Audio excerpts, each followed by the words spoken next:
로마서에 그 기록된 그 목적을 우리가 쭉 살펴보면 이제 거의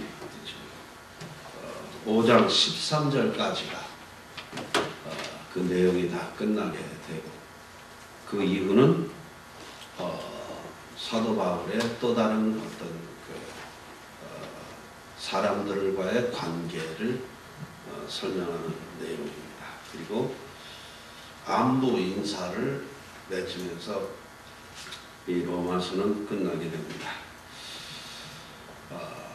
성경을 우리가 보면서 잘못된 지식이라기보다는 조금 정확한 시각을 가지고 성경을 보기보다는 늘 우리의 어떤 입장과 우리의 환경 속에서 내가 내 입장을 설명하기 위해서 성경을 인용한다, 아니면 내가 처한 이 환경 속에서 어떻게 하면 이 어려움 속에서 내가 벗어날까 라는 쪽에서 이 성경을 보게 된다는 거죠. 그래서 성경 전체를 통해서 우리에게 말씀하시고자 하시는 그 하나님의 뜻을 저희들이 헤아리는데 약간 늘 부족하지 않느냐라는 생각들을 합니다.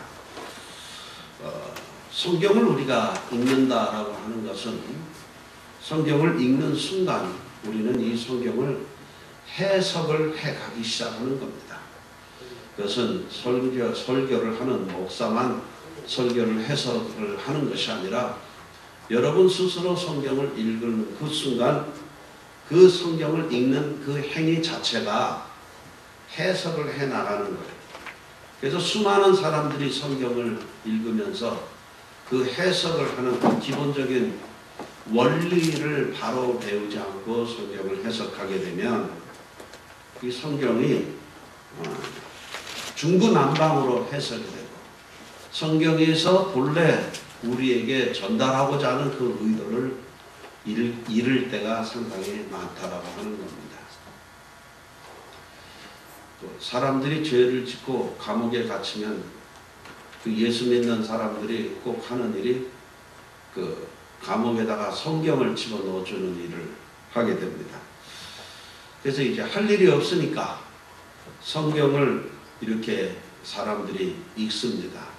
성경을 읽는데 한 마태복음 1장에서 한 10장 정도를 읽고 나서 갑자기 하나님을 미친 듯이 믿는 사람들이 생기는 경우가 있습니다. 저는 솔직히 이해가 안 갑니다. 성령께서 특별히 그 사람의 마음을 감동해서 하나님을 잘 믿게 하려고 하는 성령님의 특별한 그러한 은총이 당연히 있을 수가 있습니다만은 마치 성경을 마태복음 1장에서 10장까지 읽고 무슨 큰 깨달음을 다 얻은 것처럼 그렇게 확 변하는 사람들을 보면 그건 이해가 안 갑니다. 왜냐하면 성경이 그렇게 1장부터 10장까지 정도 읽고 깨달아질 수 있는 내용이 아니라는 겁니다.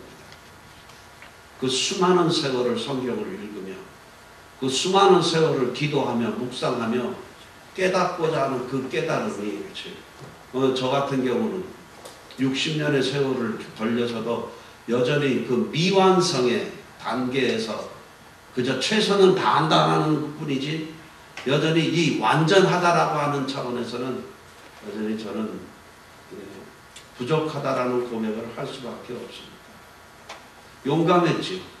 처음에 신학교 들어가고 목사가 되고 나서 사람들이 성경에 대해서 질문을 하면은 가장 확실하게 대답을 할 수 있었습니다. 그런데 시간이 흐를수록 그 내가 확실하게 대답한 것들이 그저 내 확신이었지 과연 이것이 성경을 우리에게 주신 그 하나님의 진정한 뜻을 내가 정말 바로 깨닫고 대답을 한 것이었느냐라고 스스로에게 질문을 해본다면 자신이 없습니다. 여전히. 그러니까 목사의 호봉수가 높아가면서 모른다고 대답을 하는 것들이 너무 많아집니다. 사람들은 당혹하죠. 아니, 목사가 모르면 누가 합니까? 글쎄요, 제가 모르는 거 모른다고 그럼 대답을 해야지, 모르는 걸 안다고 대답을 할 수는 없는 거 아닙니까? 대표적인 몇 가지 질문들이 이런 거 있어요. 천당은 있습니까? 죽음은, 육신은 죽어도 영혼은 사는 것이죠. 이렇게 질문을 해옵니다. 영혼이요. 우리 속에 분명히 우리가 살아있다는 것은 영혼이긴 한데, 영혼이 있다고 우리가 얘기를 하는데, 죽은 다음에 이 영혼이 산다 안 산다 라고 하는 것을 제 개인적인 경험에 근거해서 얘기하라 그러면 모릅니다. 저는 내가 죽어보질 않아가지고. 죽는다는 것은 분명한 사실이고, 그렇죠? 모든 사람은 죽습니다. 그건 진리죠. 그죠? 그러나 그 죽은 다음의 세계에 대해서 얘기할 수 있는 사람은 이 땅에서 아무도 없을 겁니다. 왜냐하면 죽은 경험을 가지고 있는 사람은 없기 때문에. 죽고 나면 그것은 경험이 아니라 죽음은 그것으로 끝나버리죠. 경험이 되지 않는 게 죽음입니다. 필연이지만 경험되지 않는 죽음에 대해서 그것을 정확히 답을 알고 있는 것처럼 얘기를 하는 것처럼 허망한 것은 없다고 저는 생각을 합니다. 그럼 목사님은 영혼이 살아있는 것을 믿지 않으십니까? 그게 아닙니다. 믿습니다. 그것이 성경에 근거해서 믿는 것이지 내 지식과 내 경험에 근거해서 믿는 것이 아니라고 하는 것입니다.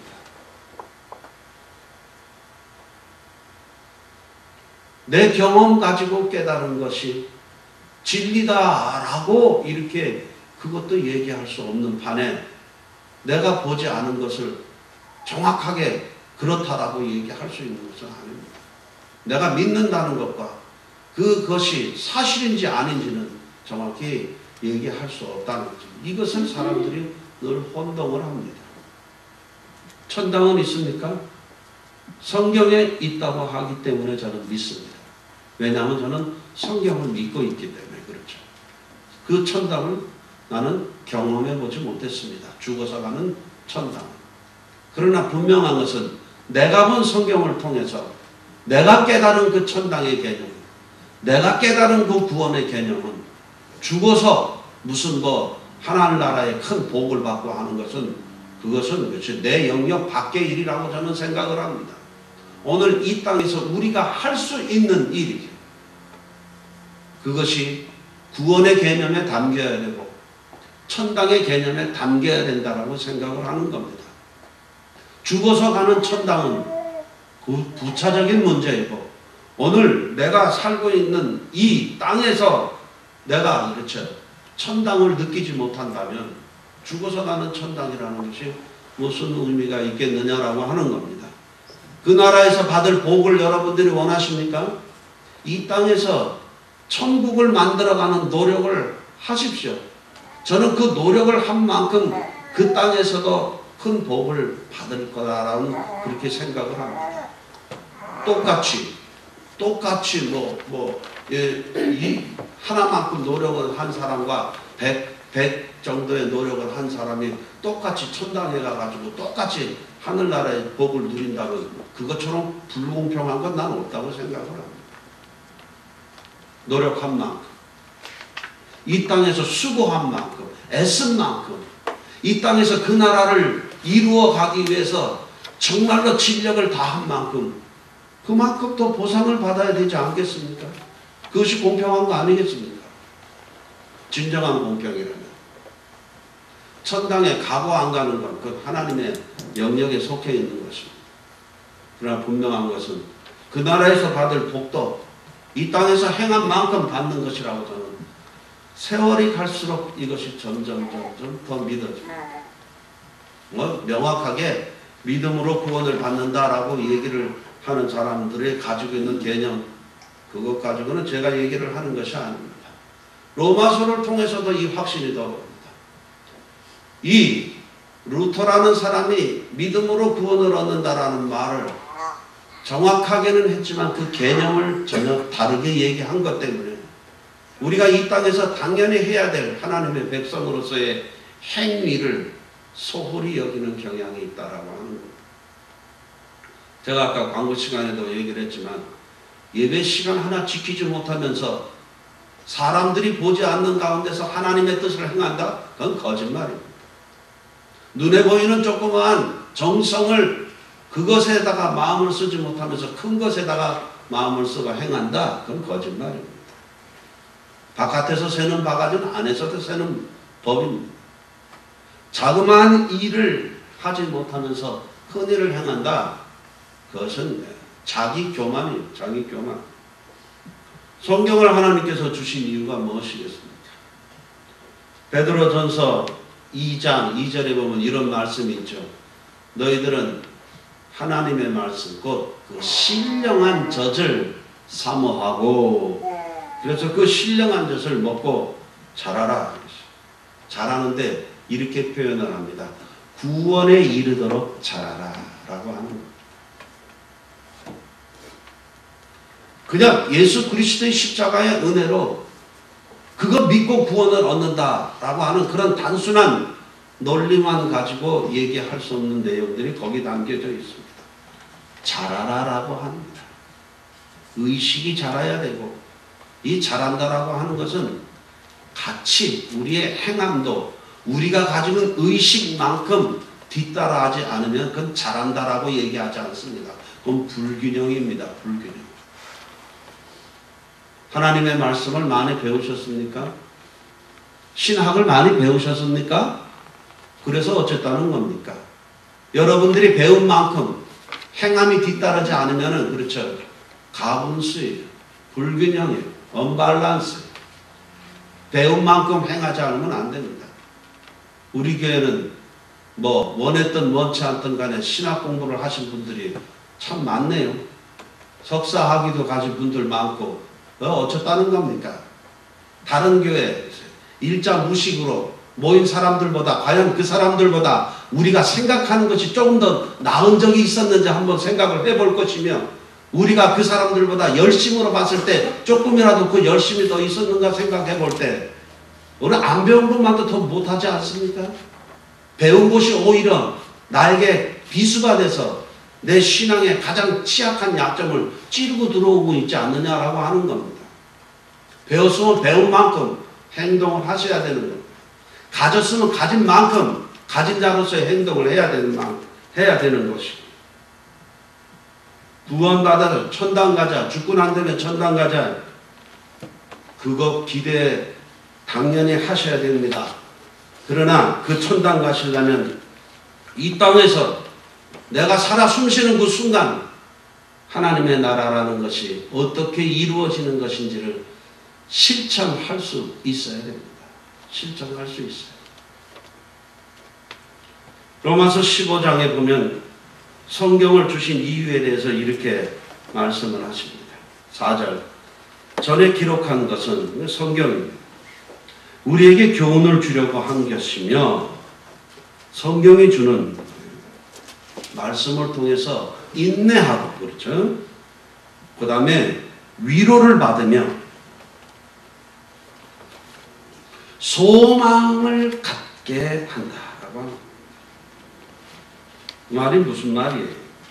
성경은 소망을 갖도록 한다.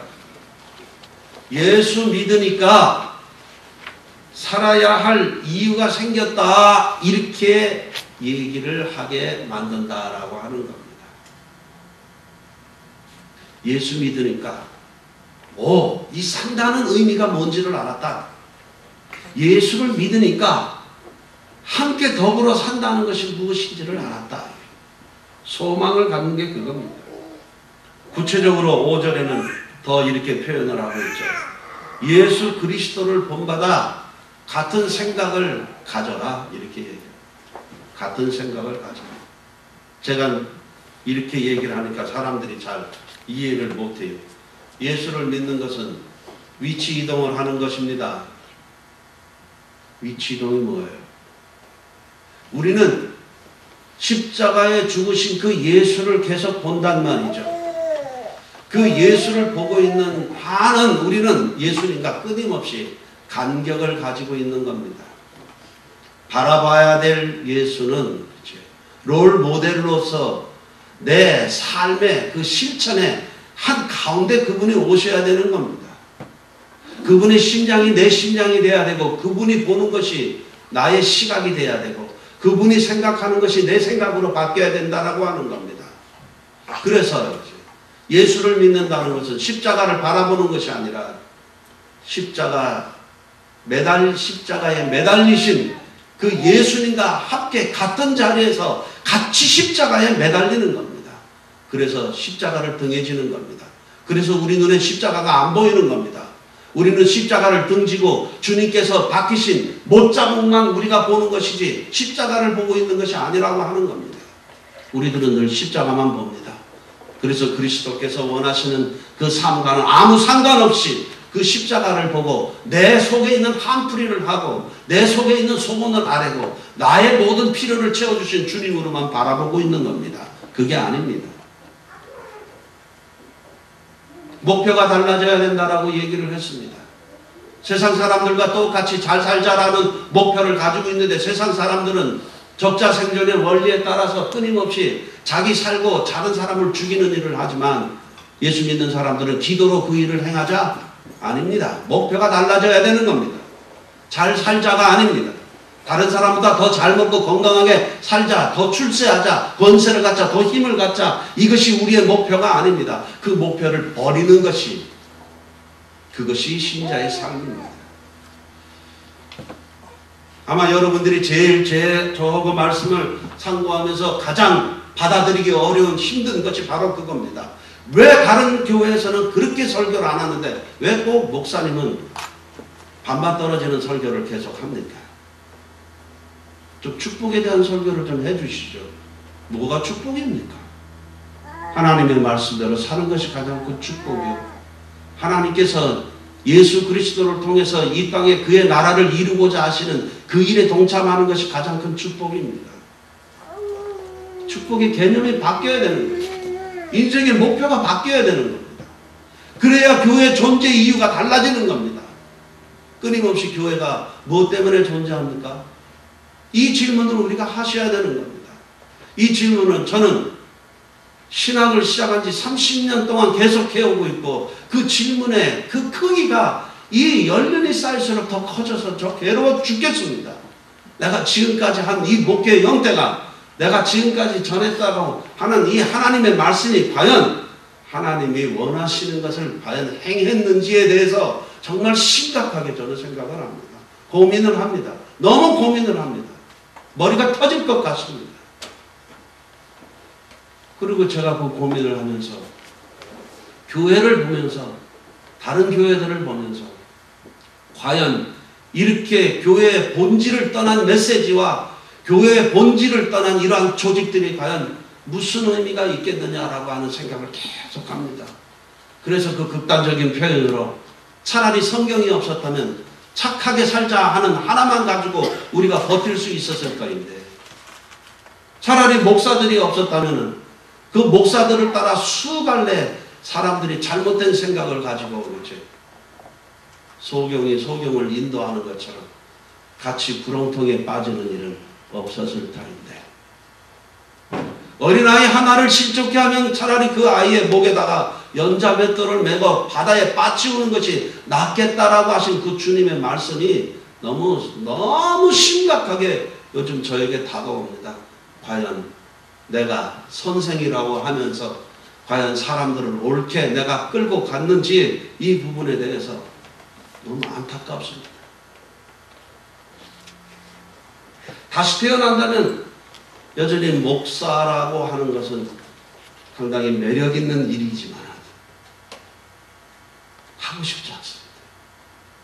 자신이 없습니다. 바르게 할 자신이 없어요. 내 생각이요, 내 행위가 이것을 바르게 할 수 있을 만큼 능력이 되지 못한다라고 하는 그런 자책 같은 것들이 너무 그지. 30년 목회하고 나서 이 자책이 너무 커져서 가슴이 터질 것 같아요. 그치?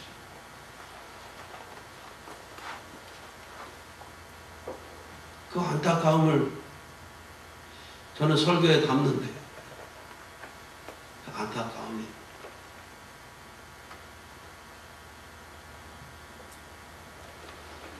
예수와 같은 생각을 갖는 겁니다. 사도 바울은 이것을 산 제물로 우리를 드리는 것이다 라고 표현을 합니다. 산 제물, 격렬한 겁니다. 비장한 겁니다. 그러나 여기서 우리가 꼭 잊지 않으셔야 될 것은 뭐냐면 보편을 잃으면 안 된다. 보편을 잃으면 안 된다. 비장하고 격렬하지만 그 보편을 절대로 잃어버리지 않는다. 그 보편이 뭡니까? 가장 상식적인 거라는 겁니다. 그 상식이라는 것이 뭐죠? 어떤 사람이 교양이라는 책을 지었어요. 교양, 이렇게 두꺼운 이것을 알아야 최소한도의 교양 있는 사람이라고 얘기할 수 있다. 그 책을 제가 또 무식하게 또 다 이렇게 읽었습니다. 거기에는 인류가 가지고 있는 문화, 역사, 경제, 전반적인 도덕에 대해서 아주 잡다한 내용들을 다 모아놓고 그 책 정도는 읽어야 교양스럽다. 제가 그 책을 보니까 그렇지. 완전히 그 웨스턴 토트, 그러니까 서양사 중심의 교양이었죠. 거기에는 그렇죠. 그 바운다리 영역 밖에 있는 이 동양에 있는 사람들에게는 하나도 언급이 되지 않습니다. 그래서 한마디 또 했지요. 그냥 가면은 그것도 됩니까? 근데 그런 지식을 한다고 교양일까요? 우리 아들한테 그 책을 사줬습니다. 야, 책을 좀 읽어라. 그리고 이 책을 읽어야 최소한도 교양을 갖추고 사람들하고 만나서 얘기할 수 있는 수준이 된단다. 이 책 좀 읽어라. 읽었는지 안 읽었는지 모르겠습니다만 읽고 있다고는 얘기를 합니다만 그런 지식이 우리를 교양 있게 만듭니까? 그것이 상식일까요? 상식은 뭡니까? 언제, 어느 때, 어떤 인종들에게, 어떤 문화권 속에서도 가장 굳게 세워져야 될 상식이 뭐예요? 그 상식. 그것은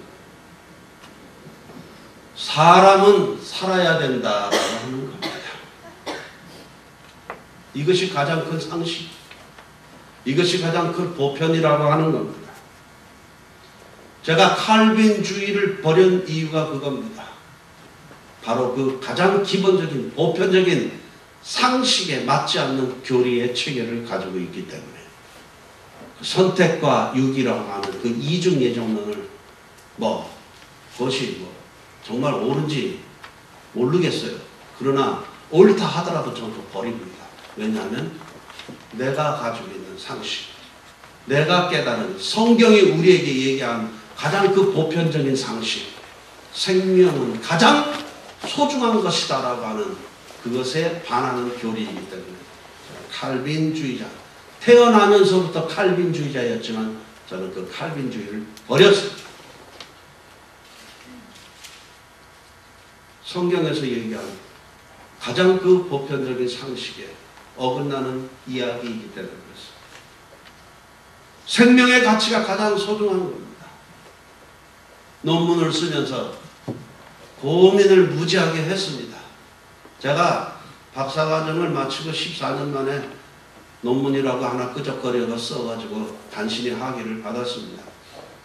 그 14년 동안 논문을 쓰지 못했던 그 이유, 논문을 써야 되는데 논문의 그 키워드를 발견하지 못한 겁니다.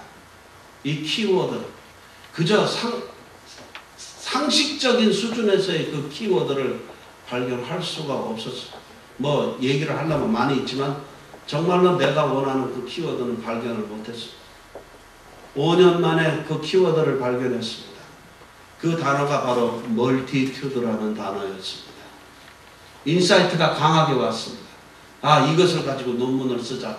그런데 이 멀티튜드라는 단어의 개념을 갖다가 정리하는데 또 한 5년이 또 걸렸습니다. 아무리 애를 써도 잘 모르겠어요. 논문을 다 쓰고 그리고 나서 다시 그 단어의 개념을 정리했습니다. 너무 힘들게 정리를 하려고 했던 그 단어의 개념은 간단한 겁니다. 모든 살아있는 존재의 생명의 가치는 다 동등하다. 이겁니다. 이겁니다. 그래서 이 단어를 가지고 내가 지금까지 해왔던 설교, 내가 지금까지 해왔던 신학의 강의, 이러한 내용들을 다시 정리를 해가고 있는 단계에 있습니다. 이 땅에 있는 모든 살아있는 것은 살아있는 것뿐만 아니라 무생물까지도 마찬가지입니다. 하나님이 창조하신 그 존재의 가치는 다 소중한 것이다. 더 소중하고 덜 소중하고 한 것이 아닙니다. 다 같다. 절제라는 것을 얘기했습니다. 왜 모피코트를 입지 않아야 되느냐? 나의 순간의 따뜻함을 위해서 약 70마리의 밍크가 죽어야만 모피코트 하나가 생긴답니다. 절제란 그런 겁니다. 우리하고 아무런 이해관계가 없는 인간도 아닌 그런 존재지만 그들의 생명의 존재를 가치 있게 우리가 생각하기 위해서 최소한도 우리가 누려야 될 그것이 정말 내가 꼭 살아야 되는데 필요한 것도 아닌데 아니 그런 것이 그거 포기할 줄 알아야 된다고요.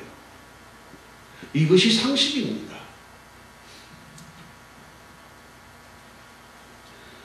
서로의 존재 가치를 소중히 여기는 것. 이것이 산재물의 원리, 신앙생활의 요체입니다. 세상은 약육 방식의 세계입니다. 세상의 기업들은 그치, 제로섬 게임을 합니다. 이 제로섬 게임이란 게 뭐예요? 내가 살기 위해서는 그치, 내가 사는 일에 방해가 되는 모든 것들은 다 철저하게 다 죽여야 되는 게임이 세상의 모든 법칙입니다. 자신이 살기 위해서는 다른 사람을 끊임없이 짓밟아야 됩니다. 이것이 세상에 살아가는 법이에요. 이것이 얼마나 무서운 일인지 우리는 잘 느끼지를 못하고 있죠. 눈을 좀 크게 떠볼까요? 지금 전 세계에 약 70 내지 80%의 국가가 채택하고 있는 경제 정책을 신자유주의 경제 정책이라고 얘기를 합니다. 이 신자유주의 경제 체제라는 것이 무엇인가? 저는 경제 전문가가 아닙니다. 그러나 공부를 좀 합니다. 이 내용은 간단합니다. 경제의 논리를 시장에 맡기자 이겁니다. 시장에 맡기자.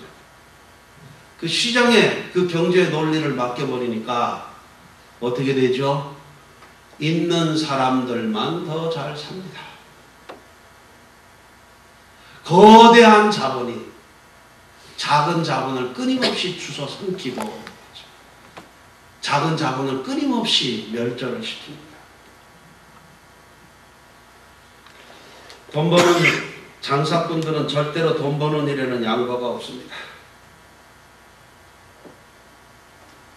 우리는 코스코에 가서 물건을 많이 삽니다. 그 대형 마켓이 우리에게 주는 조그만 이익들이 있습니다. 한 번에 가서 그렇지? 원스톱으로 여러 가지 물건을 싸게 한꺼번에 살 수 있다. 그렇지? 좋습니다. 실제로 좋은 물건들이 값싸게 나오는 일들이 훨씬 더 많이 있습니다. 그런데 우리들이 누리는 그 이익이 어떤 힘이 약한 그 사람들의 희생을 바탕으로 해서 얻어진 이익이다라고 하는 것을 생각하기가 어렵다는 것. 아니요. 그들의 희생을 바탕으로 이게 아니라 더 격렬하게 얘기를 한다면 그들의 목숨을 우리는 생명을 우리는 뺏어가면서 우리의 자그마한 이익을 얻고 있다라고 하는 겁니다.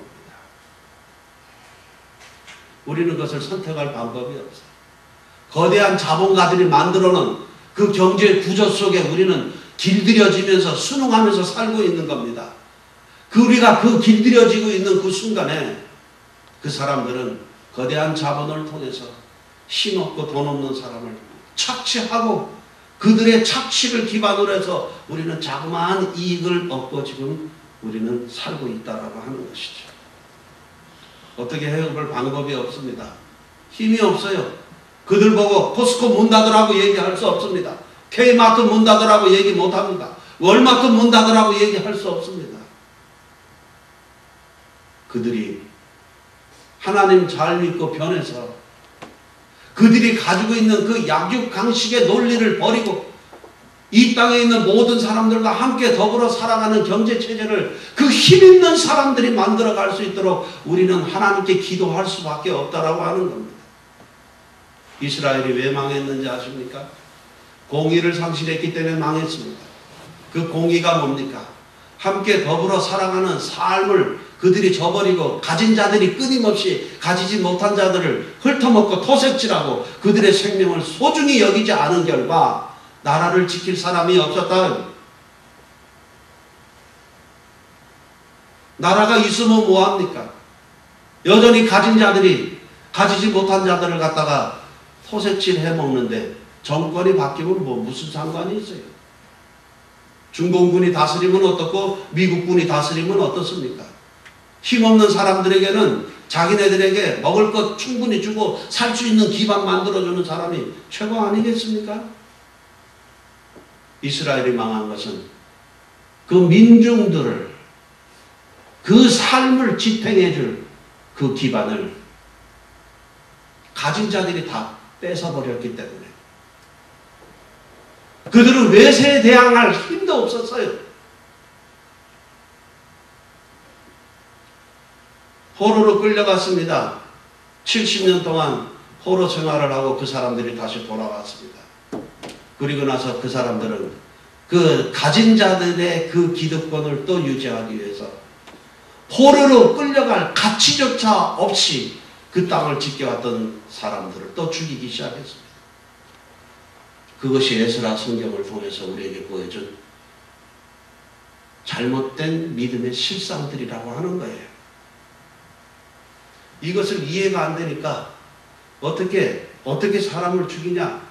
이것이 이해가 안 되니까 나온 성경 해석 방법이 구원사적 성경 해석 방법이라는 거예요. 이건 영적으로 해석을 하자. 영적으로. No. 영적으로 해석을 하자라고 하는 것은 가장 비신앙적인 이 실제 상황을 갖다가 외면하고자 하는 또 다른 눈가림에 불과한 것입니다.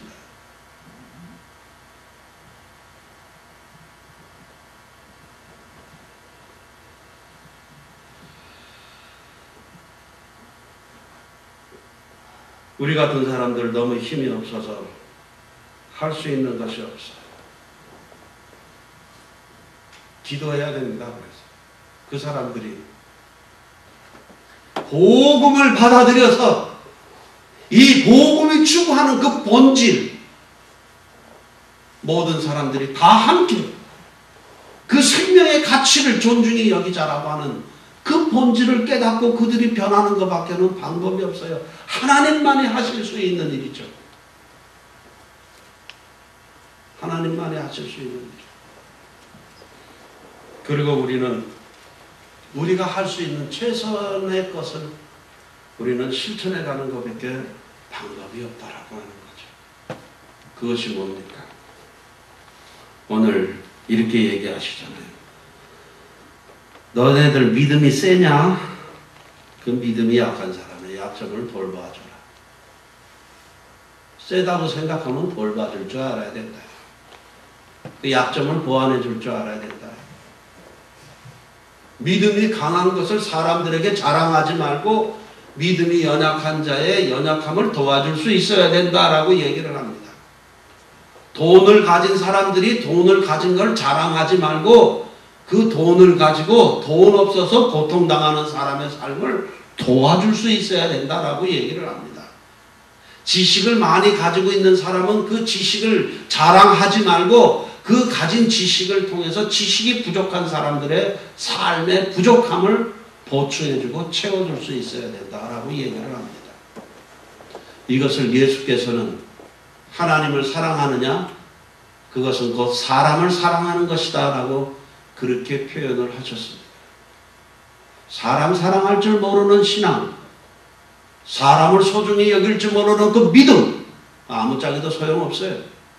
아무짝에 소용없습니다. 다시 말하지만 아무짝에도 소용없습니다.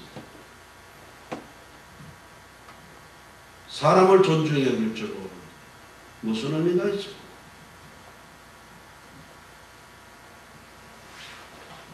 신학교에서 제가 학교를 경영하면서 가르치는 일, 당연히 해야 되는 일이지만 우리 점심을 함께 먹습니다. 학생들이. 왜 점심을 함께 먹느냐? 어느 날 점심을 먹지 못하는 학생을 제가 발견했습니다. 또 확인해 봅니다. 또 점심을 못 먹습니다. 몇 번 확인했습니다. 한 사람, 두 사람 눈에 띄기 시작했습니다. 저 사람들에게 점심값을 사 먹으라고 돈을 줄까? 어떻게 할까? 고민을 많이 했습니다. 그러다가 너무 자존심 상해할 것 같아서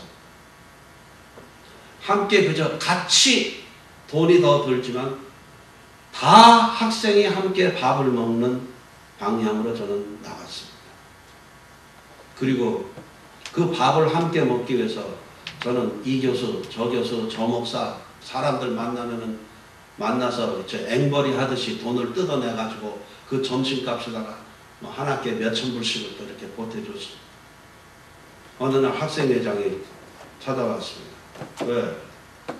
그 점심값 왜 이번 학기를 안 주십니까? 그래서 그게 줘야 되는 게 법이냐?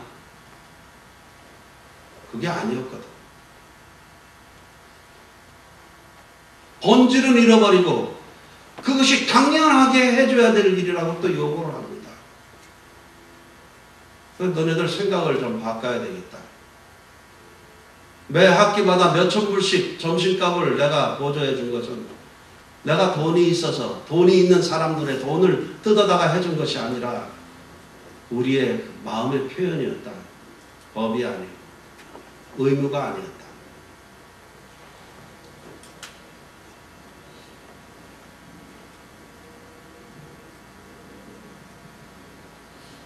한두 사람의 배고픔을 달래주는 것보다는 그 사람이 그 배고픔 때문에 겪을 그 자존심을 세워주기 위해서 저는 그 배고픔을 채워주는 돈의 수백 배를 더 들여서 같이 함께 밥을 먹는 방법을 저는 취했다라고 하는 겁니다. 가끔 이런 저를 보고 미친놈이라고 흉보는 사람들도 꽤 많이 있습니다. 저 실용적이 되지 못한다. 계산을 잘하지 못한다. 과연 그런 걸까요?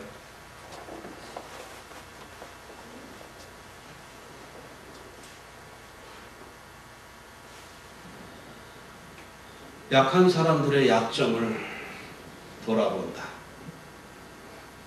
이것이 아마 산제사의 10번째이자 아마 로마서를 통해서 얘기해 낼 수 있는 마지막 산제물의 내용인 것 같습니다. 15장 1절. 자기 좋은 대로 해서는 안 된다. 너무 보편적이지 않습니까? 응? 2절. 자기 이웃의 마음에 들게 행동하면서 유익을 주고 덕을 세워야 합니다. 너무 보편적인 거 아닙니까? 여기 뭐 비장한 게 담겨져 있습니까? 아니, 지극히 상식적입니다.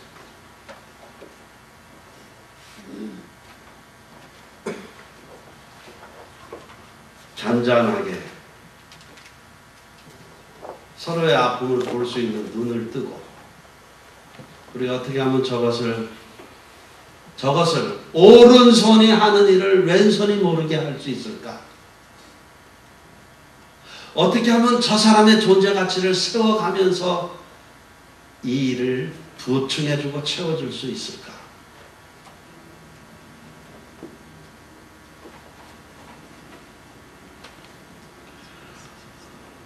원리는 간단한데 실제 상황에서는 참으로 어려운 일입니다. 순간순간. 그 어렵기 때문에 그래서 기도를 해야 돼요. 주님, 이 상황에서 내가 할 수 있는 최선의 행동, 최선의 방책, 서로의 마음을 상하지 않고 서로를 세워줘가며 서로의 존재의 의미를 갖고 그래서 소망을 갖게 할 수 있는 방법은 무엇이겠습니까? 어른이 된다는 것은 바로 이런 것을 생각하는 것이 어른입니다. 우리 교회에 그런 어른이 더 많아져야 돼요. 그래서 그 어른의 그늘 밑에서 사람들이 참된 평안과 안정을 갖도록 합니다. 이것이 교회의 존재입니다.